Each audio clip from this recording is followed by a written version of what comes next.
You've been in Parliament, let's say, close to 7 months. Almost 6 months. Almost 6 months, yes. How has it been like blending the constituency and then representing the people here, also Parliament, the constituency?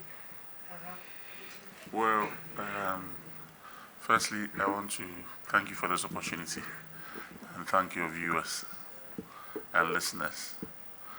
In fact, it's been a very steep learning curve in the last 6 months. I came in after winning the primaries, winning the general election. I was very upbeat. But to be honest with you, the very first day we came in, I got a very big shock. I got a very, very big shock. What I was expecting, it's always been a lifetime goal to enter Parliament and represent the people of Tema and serve them to the best of my ability. So for me, it was a surreal environment, and I had this reverence for Parliament because I know the work that Parliament does and the effects it has on society. And I've been following parliamentary democracies all over the world, not just in Africa, Ghana and Kenya. I've served in different capacities. I've served as an election observer before for a civil society forum, the West African Civil Society Forum. So I've been actively involved in democracy in its different shapes and forms. And I've been an avid follower of partisan politics all over the world. I follow all kinds of elections, Australian elections, Canadian elections, Bolivian elections, any election I follow. And so I came into the House with a lot of hopes. There were so many people I looked up to that I didn't know. I've only gotten to know them in these few weeks of campaigning. And there are some people that I saw as my role models. So we come into the House, and that evening it was just chaotic. The chaos was beyond what I'd ever imagined. To be honest with you, I had some friends who had come from abroad to be part of my inauguration. Wow. Some of my friends that I'd been to school with as a child, who had always known that I was interested in politics. When I won, they bought tickets and came, 4 friends. But because of COVID, I couldn't bring them to the chamber. Yeah. And they watched it at home. And they were shocked. They were like, we were not expecting this one, So it took me by surprise. And it also taught me a big lesson that it's going to be tough. There's a lot that we're going to have to negotiate and judge on because it was a very tight election. We all had virtually equal seats with one independent seat. So that came to our side. So the dynamics was completely different, unlike we had ever known or seen in Ghana, which was good. I also see it as a blessing in disguise that we'll be able to work in that light. That is within the chamber and all the things that happened there. I would also say that the Parliamentary Service Board and the Secretariat here really worked hard to take us through our training programs and all that. All those things built our capacity to a certain level. And then it also showed us that there's a lot that we can also achieve if we put our minds to it and work hard towards it. So for me, within the ambit of the parliamentary work itself, it's been very good. And also a steep learning curve. Then in my constituency, because I'd worked or followed other political leaders in the past, I had a fair idea what to expect. The expectations are very high. You go into a campaign, you send your message, you are all over the place, you are visible, you are selling yourself. I visited 15,000 homes in Tema. Yes, every house in Tema I entered, every house in my constituency, apart from my own neighborhood, which I couldn't because of Rawlins's death. At that time, Rawlins had died, so we had to shelve our campaign and all that. But I visited over 15,000 homes in Tema. So I put in a lot of effort, and I was so visible. Then all of a sudden, you disappear because it's not campaigning time, So it was a big shock to some people. And MP, 6 months, MP, I cannot be everywhere all the time. So I understood them. I visited some churches. I went to some of the churches to thank them. I used it as a platform to also explain issues to them. Outside that, we've been able to. It's been a good learning experience, and I'm consolidating power. So in that bit, of course, it's like growing a tree. You have to prune it so that it can grow well. So the weak links that are falling aside, we'll prune them off and then continue with the tree building. So we're consolidating power with the hope that we'll be able to entrench ourselves so that we can concentrate and work for the people. It's not a one-day activity or a 4-year, one-term activity. No, you have to look at it from a very long-term perspective. So we are working towards that. That was just what I was about to ask in regards to you voted for my MP and then me, Hunu, like you said, is not coming. I was just about to maybe touch it. Now let's move from that and let's come to the constituency. Now you're in power, you have that office constituted, and a little bit of research that I've done on you shows that you are advocate for quality education. And so what are some of the strategic measures that your office is putting in place to enhance quality education in the Tema Central Constituency? Thank you very much for that question, my dear. You know, people have this perception that Tema is a well-built city, it was a planned city. That was in the 60s. Tema today is dilapidated. There's nothing to write home about Tema. We have schools in Tema where we don't have tables and chairs. Empty classrooms, without the basic infrastructure that you expect in any school. It's not a school that I would want my children to attend, and therefore wouldn't want other people's children to attend. So we have a big problem when it comes to school infrastructure in Tema. Very big problem. Come to 8 number 4, 8 number 2. I did an assessment of all these schools. I've been there personally. I've met with the teachers. I've met with the head teachers. Some of them are not safe as schools any longer. So we've taken steps to alert the Ministry of Education through a letter that I personally signed and sent to the ministry, and also through our district educational office and our municipal chief executive, to alert them of the looming problems that we have, or the danger of even the properties collapsing and harming the children in these schools. Luckily, we have a lot of private schools that are able to absorb all these students exactly. So it is not a crisis, but it's a crisis that is looming, and we can work towards stopping it. The current Minister for Education has decided to roll out. There's a government policy to roll out about 10,000 basic schools.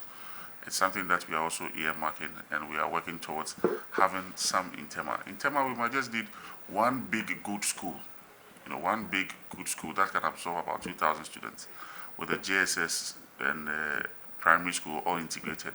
Once we have that, I think it will serve the purpose for us in Tema Central. So that is what we are working towards. And of course, it doesn't happen overnight. You have to apply, write letters, follow up on the letters, and get the minister to see reason why you should be part of that program. So we are working hard towards that to make sure that we get good education for our children. And that's the only ticket to prosperity that I can bequeath them. Beyond that, there isn't much more I can do. Exactly. But these private schools that you talk of, do they have adequate facilities to accommodate? The basic schools that we have today were built in the 60s. Not a drop of paint has been added to them since the 60s. These are some of them are about 60 years old. And we need proper overhauling of all these schools. Yes, we have teachers. Some of them are working. Some of them are in ad hoc shape. People, philanthropists, support in one way or the other. I, for one, at some point in time, built some computer labs for one of them and all that. Exactly. It was just to support and augment what the government is doing. But we need to have a completely new state-of-the-art school befitting of a 21st century school, So, fitting Tema, something of a 21st century caliber. That's something that you can find anywhere in the world, in a civilized world. So and I know that is what our new minister is trying to achieve. So we are supporting him, and we hope that he would find favor with the people of Tema and give us our share. That's good. We hope that the minister indeed does that. Now let's move away from education. Let's look at youth employment. It is a national canker, almost in 275 constituencies. Is your office also facilitating avenues to, if not eradicate it, reduce it?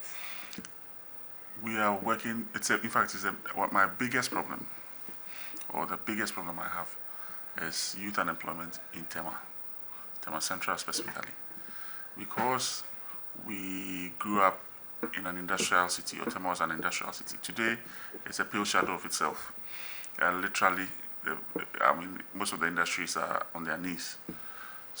And most of us grew up in that industrial time of Tema. Today, it doesn't exist. And a lot of youth in Tema are very well educated, well trained, highly skilled, but the jobs don't exist.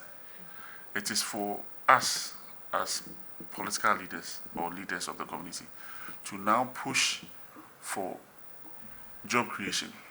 When I say job creation, I'm not talking about depending on the state to give jobs, because people come, when Honorable Yopejuma or Gapuha, the jobs don't exist. Gapuha itself is struggling.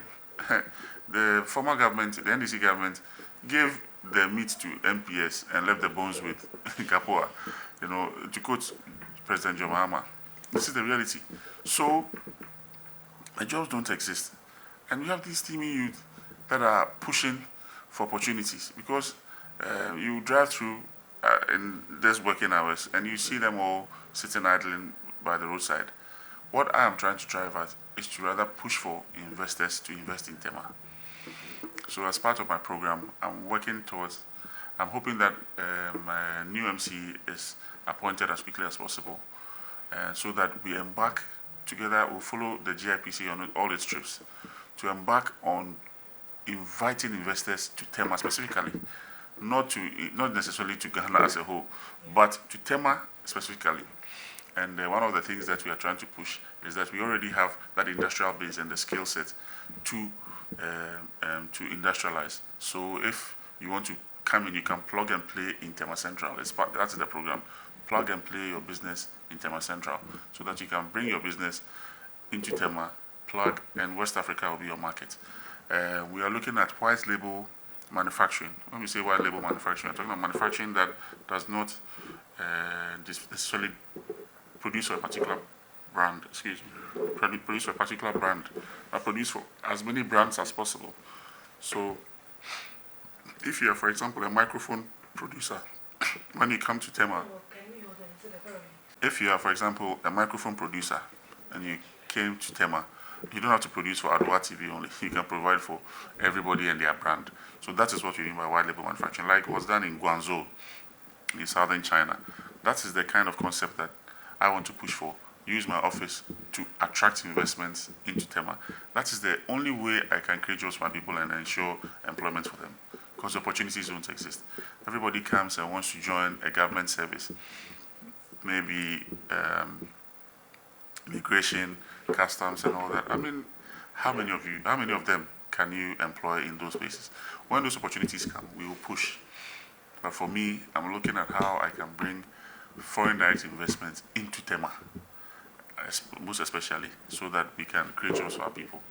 That's what we are trying to do. Now, in the area regarding health, the chip compounds that you have, and then some small, health facilities. What is the state like? So we have a few chip compounds, but we know we host the General Hospital.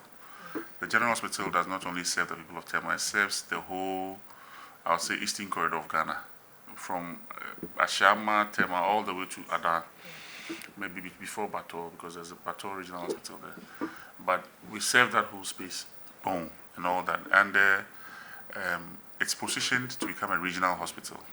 The President, His Excellency Nana Addo Akufo-Addo, in December 2020, commissioned the building of the hospital. We've been following up keenly.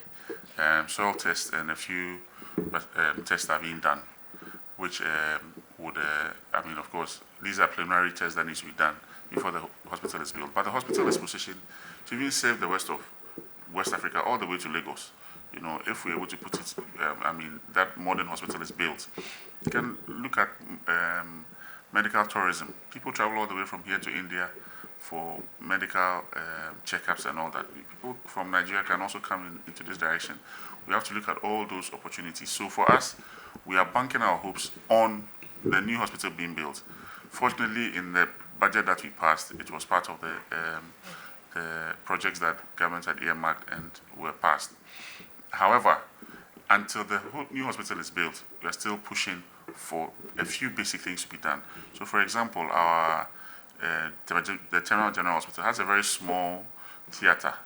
There's a new one that was begun that we are trying to push to find investments to complete, so that in the interim, whilst the new one is being built, we can have an ad hoc one that you can work with, or an interim one that you can work with, but that can still serve the people of Tema until the new one is built. So these are some of the measures that we are taking, and these are some of the things that I'm pushing, using my office to push through government sectors and also through private sector companies to see how best they can all support Tema Central and Tema General Hospital as a whole. So that is what we are doing. Outside that is a program that I've put together, yet to be rolled out, but we're still working on it, which is trying to use sports and outdoor exercising as part of our health improvement strategy.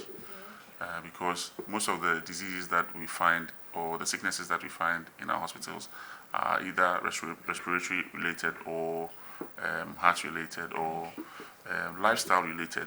So it's something that we are looking at as part of our programs. We have some spaces that were earmarked for playgrounds in Tema that we want to redevelop them as playgrounds, and also add outdoor gyms so that our people can go out there and use these facilities and also maintain their health. It's one of the programs that I'm working hard towards, but it's a step-by-step process, because you need resources for that as well. And then also improve upon what my predecessor built. He built some football pitches.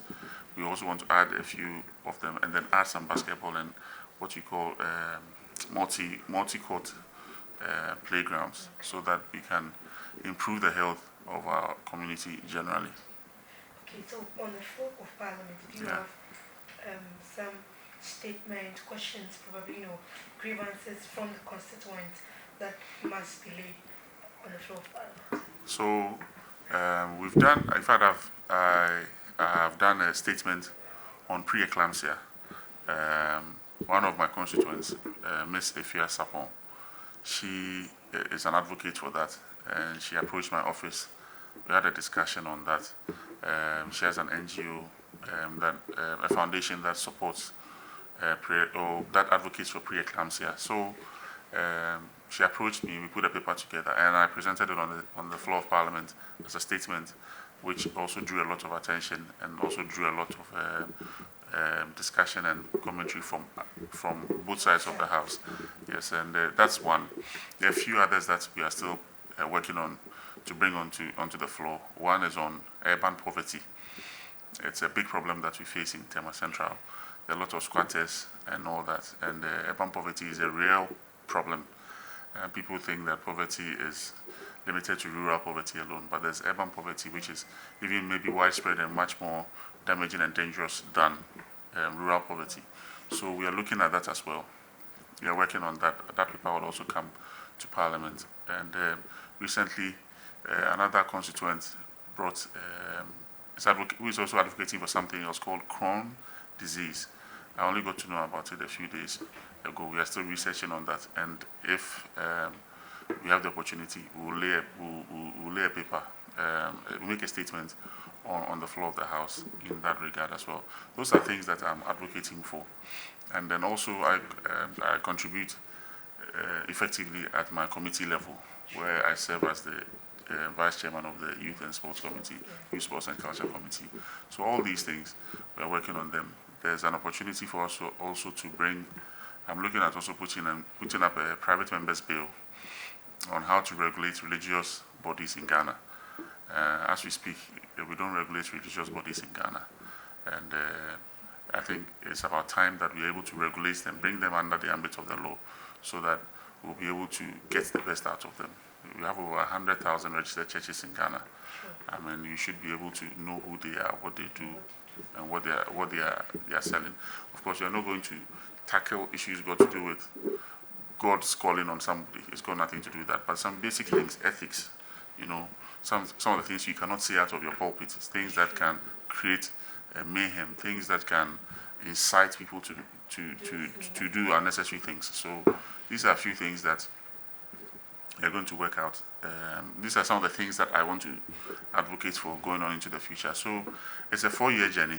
We're hoping that we'll be able to do these things within the first 2 to 3 years so that we can concentrate on our future elections in the 4th year. So these are some of the things that my interests, I have interest in, and we are working towards. So finally, and then taking it from what you said, 4 years, how do you intend to see Tema Central at the end of this first 4 years?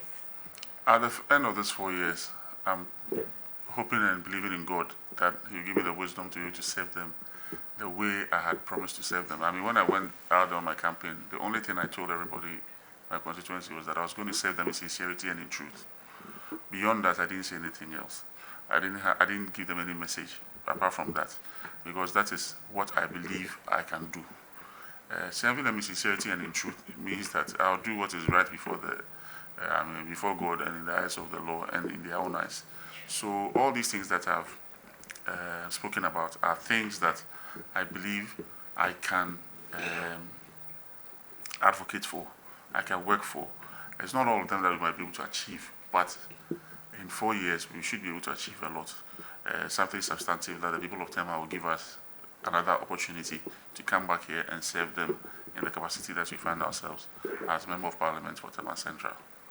Thank you. Thank you very much.